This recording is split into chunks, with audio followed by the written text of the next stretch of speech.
एक कविता यको मैं तेरे मुंह मारती है लोगों नो सिपाल कना तोड़ी तुम ना चलो लगा दो। कना सुंदर बाल छा पता नहीं के लोगों ने मुख मार कन कना तब सारा बाल खराब करेगी। चलो लगाओ। मैं मांगा पाना चश्मा भी नहीं पहने कि मैं खूब जड़ जड़ो मां लोगों ढंग से लगाओ, जरा जड़ों पे लगाओ।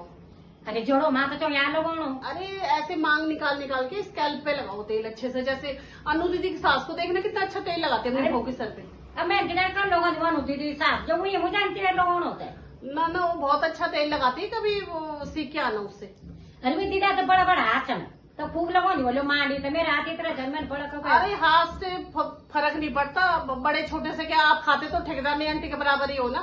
तो ढंग से तेल भी तो लगाओ, बाल ज्यादा खींच रहे हो आप, तेल बेकार लगा रहे हो। तेल कपड़े खराब में ठेक डाल देते हैं।